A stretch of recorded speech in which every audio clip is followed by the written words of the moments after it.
जय हिंद। स्वागत है आज की क्लास के आपके एसएससी जीडी के वरदान बैच का मैथ में। एक बच्चे है जो कि सीओडी सा है, उसका नाम राहुल कुमार है। उसको एक फिर क्वेश्चन में डाउट है जो कि क्वेश्चन नंबर 33 था मैथ का। ठीक है, क्वेश्चन नंबर 33 किसका? मैथ का, पार्ट 3 वाले वीडियो में। तो राहुल कुमार गिरिडीह के रहने वाले हैं, सीओडी से। ठीक है, झारखंड गिरिडीह के सीओडी के रहने वाले हैं, जिसको इस क्वेश्चन में दिक्कत है। तो राहुल कॉन्सेंट्रेट कीजिएगा इस क्वेश्चन पे। देखिए क्वेश्चन बोला क्या है, क्या बोला है? वह छोटी से छोटी घन कौन से होंगे? घन, घन मतलब क्या होता है कि किसी, देखिए हम लोग वर्ग भी पढ़े थे, अब हमको क्या फाइंड करना है? घन। तो घन में अगर बोलेगा तो डायरेक्टली हम लोग क्या करते हैं? क्यूब करते हैं, यानी कि उसको 3 बार मल्टीप्लाई करते हैं। वर्ग में हम लोग 2 बार करते हैं और घन में क्या करते हैं? 3 बार करते हैं। ठीक है, तो यहाँ पे क्या बोला है कि वह छोटे से छोटे घन कौन सा होगा जो 5, 10 और 15 से पूर्ण रूप से विभाजित हो जाएगा। किससे किससे विभाजित होना चाहिए? 5, 15 और 10 से विभाजित होना चाहिए। और इसका ऑप्शन दे रखा है, एक नंबर में दिया 24,000 और 2 नंबर में दिया 21,000, 3 नंबर में दिया 64,000 और 4 नंबर में दिया है 27,000। तो ये चारों में से कौन सा इसका आंसर होगा? तो चलिए इसको हम लोग क्या करते हैं? सॉल्व करते हैं। क्या करते हैं? सॉल्व। तो देखिए क्या क्या संख्या दी गई है? 5, 10 और 15। ठीक है, तो ये विभाजित होना चाहिए, तो इसका क्या निकलना चाहिए? कम से कम संख्या निकलना चाहिए ना। हाँ, तो चलिए कम से कम संख्या निकालते हैं। तो कम से कम संख्या निकालने के लिए क्या करेंगे? एक हम लोग के पास मेथड होता है एलसीएम। क्या होता है? एलसीएम। ये क्या होता है? Lowest common multiple. Lowest common multiple. तो ये क्या होता है ना कि ये सबसे छोटी संख्या देती है जो तीनों से विभाज्य हो जाएगी। तो चलिए एलसीएम से निकालने हम लोग जानते हैं ही है, तो एलसीएम फाइंड करते हैं। तो ये किसका टेबल से जाएगा? तीनों 5 का टेबल से जाएगा। तो डायरेक्टली 5 का टेबल से देते हैं। 5 1 जा 5, 5 2 जा 10, 5 3 जा 15, 5 3 जा 15। अब देखिए ये किसी का टेबल से कटेगा नहीं, तो अब इसको क्या करेंगे? आपस में मल्टीप्लाई कर देंगे। 5 मल्टीप्लाई 1 मल्टीप्लाई 2 मल्टीप्लाई 3, ये तीन सब को क्या किया हम लोग? मल्टीप्लाई कर देते। तो देखिए मल्टीप्लाई करते तो 5 1 जा 5। अब देखिए यहाँ पे जब 5 आया तो अब इसको हम लोग मल्टीप्लाई करेंगे 2 से, करेंगे ना। तो 5 2 जा 10। अब 10 को अगर मल्टीप्लाई करेंगे 3 से तो कितना हो जाएगा? 5 3 जा 30, 5 3 जा 30। अब जो मेरे पास 30 आया वो क्या है? लोवेस्ट कॉमन मल्टीप्लीबल है, यानी कि 30 एक ऐसी संख्या है जो 5, 10 और 15 से विभाज्य हो गया, वो सबसे छोटी संख्या भी है। ठीक है, तो चलिए ये मेरा आ गया 30। प्रश्न में क्या बोला था? घन। वह क्या है? वह छोटे से छोटा सा घन। क्या? छोटे से छोटा घन कौन सा होगा जो 5, 10 और 15 तीनों से विभाजित होगा? तो सबसे छोटा संख्या मेरे पास कितना आ गया? 30। 30 का क्या करना है? घन करना है। तो सिंपल ही सी बात है, तो 30 को क्या करेंगे? घन कर देंगे। घन, सॉरी यहाँ पे स्क्वायर कर दिए, या क्या कर दिए? घन। तो यहाँ कितना दे दिए? 3। पावर कितना दे दिए? 3। तो जब इसको घन कर देंगे तो देखिए 30 मल्टीप्लाई 30 मल्टीप्लाई 30 होगा।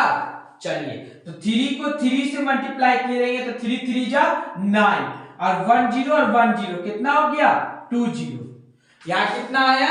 900। अब देखिए जब 900 आया तो ये 900 को 3 से मल्टीप्लाई करेंगे, 30 से मल्टीप्लाई करेंगे, करेंगे ना।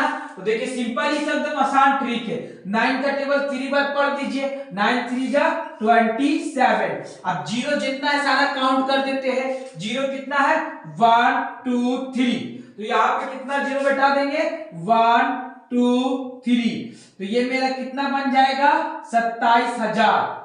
तो वो सबसे छोटा क्यूब जो कि 5, 10 और 15 तीनों से विभाजित होगा, वो क्या होगा मेरा? 27,000, 27,000।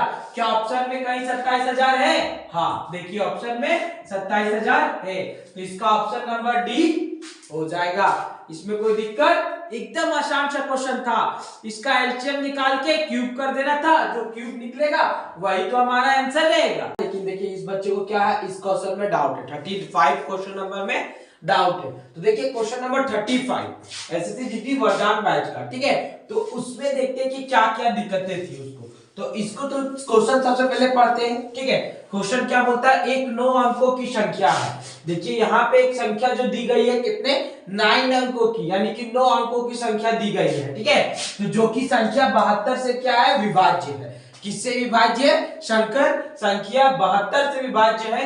तो √7x - 3y का मान ज्ञात कीजिए। देखिए यहाँ पे x और y दे दिया है, ठीक है। तो इस x और y की जगह उसका क्या प्लेस वैल्यू होगा जो 72 से विभाज्य हो जाएगा, ठीक है। और इधर क्या मेरा ऑप्शन दिया गया है, इन्हीं ऑप्शन में से कोई एक इसका क्या होगा, आंसर होगा। चलिए तो इसको हम लोग क्या करते हैं, सॉल्व करते हैं। देखिए एकदम आसान सा क्वेश्चन है, इसको पहले हम लोग क्या कर लेते हैं, सॉल्व कर लेते हैं। देखिए किसको किसको बोला है बनाने के लिए, 72 से विभाज्य है, या फिर वो संख्या लिख लेते हैं सबसे पहले 8 9 5 6 3x 8 7 y।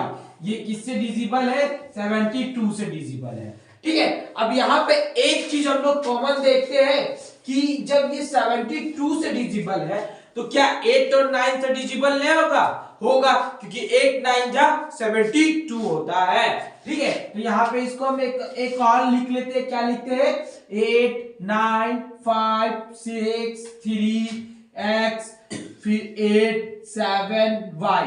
ये किससे डिविजिबल होगी, और 8 और 9 से, 8 और 9 से। अब देखिए यहाँ पे थोड़ा ये थोड़ी बड़ी संख्या है, ठीक है। तो इसको है ना हम लोग को डायरेक्टली डिवाइड देने में थोड़ा सा प्रॉब्लम क्रिएट हो सकता है, इसीलिए हम लोग इसको छोटा छोटा करके डिवाइड देंगे। पहले कितना लिखे 8, फिर कितना लिखे 9। तो उतना बड़ा नहीं लेना है, लेना है अंतिम के 3 संख्या को। किसको लेना है, अंतिम के 3 संख्या को लेना है। तो चलिए अंतिम के 3 संख्याओं को लेके कितना 8 है, तो 8 से डिविजिबल दे देंगे पहले, है ना। तो चलिए यहाँ पे लिखते हैं अंतिम के 3 संख्या को 8 से विभाजित करने पर, है ना, किससे 8 से विभाजित करने पर। अंतिम 3 संख्या क्या है, 8 7 y डिविजिबल बाय 8। किससे डिवाइड दिए है, 8 से। तो देखिए हम लोग यहाँ सिंपली 8 से डिवाइड दे देते हैं, 8 7 y। अब दिए इसको डिवाइड, तो 8 1 जा 8, ये कट गया, 7 उतरा। बताइए वायु का क्या वैल्यू होना चाहिए जो ये 8 का टेबल से कट जाएगा, तो कितना होना चाहिए 2, क्योंकि 8 9 जा 72। y का वैल्यू कितना होना चाहिए, 2 होना चाहिए। ये मेरा क्या हुआ, कट गया। अगर यहाँ पे हम काटे तो ये कितना बार में कटेगा, आपका 109 बार में कट जाएगा, ठीक है। अब तो यहाँ पे प्लेस कितना निकला, y is equal to 2, y is equal to 2। चलिए ये तो क्लियर है ना। अब हम लोग देखते हैं कि अब आगे क्या करेंगे। तो अब थोड़ा सा हम लोग यहाँ पे समझते हैं कि जब y का वैल्यू यहाँ पे 2 आ गया, तो क्या ये सारे संख्याओं का जो योग आएगा वो 9 से डिविजिबल होगा, एकदम होगा, होगा, एकदम होगा। तो ये सारे संख्याओं को आप क्या कीजिए, जोड़ दीजिए और उसको किससे डिवाइड दे दीजिए, 9 से। जितनी संख्याओं की आवश्यकता है x का मान उतना ही रख देंगे, तो हमारा x का भी मान सिंपली आ जाएगा।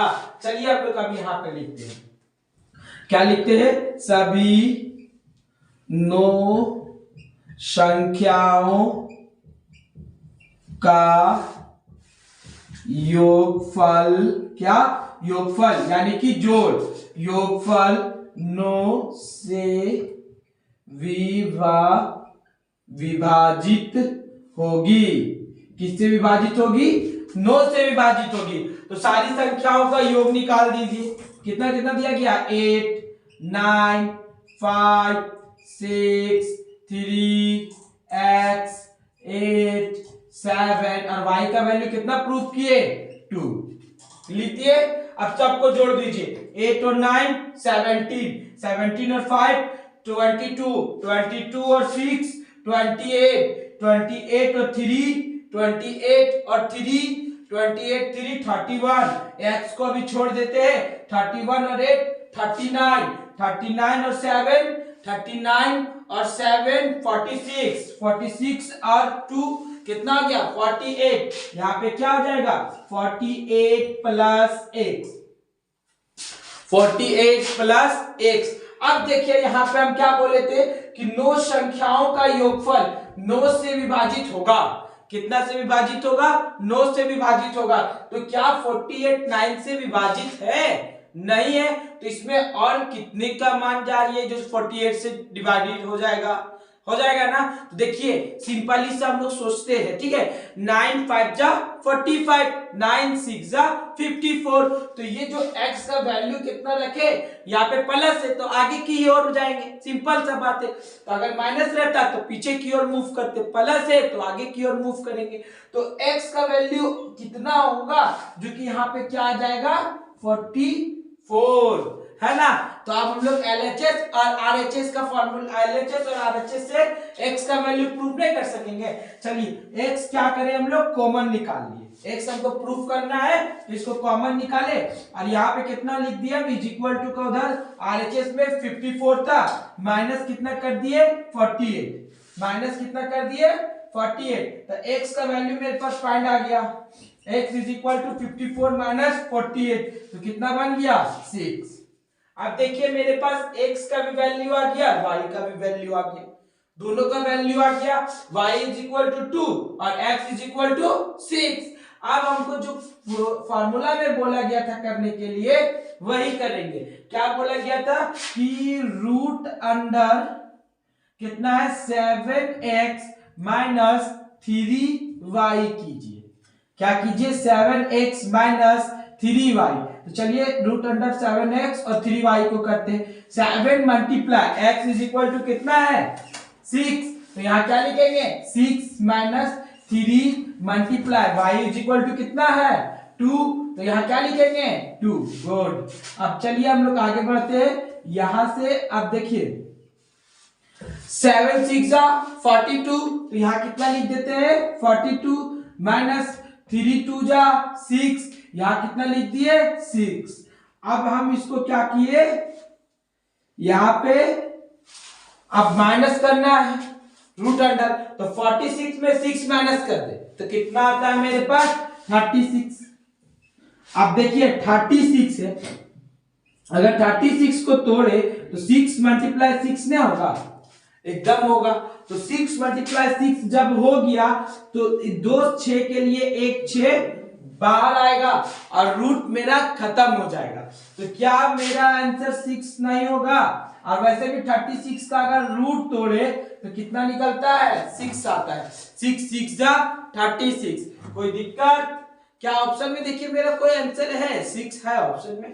फर्स्ट में 8 है, सेकेंड में 5 है, थर्ड में 6 है और डी में 4 है, डी में 4 है। तो क्या मेरा ये 6 आंसर नहीं होगा? एकदम होगा। मेरा आंसर कितना निकला है 6 निकला है। 7x माइनस 3y का वैल्यू कितना निकला है 6 निकला है ना।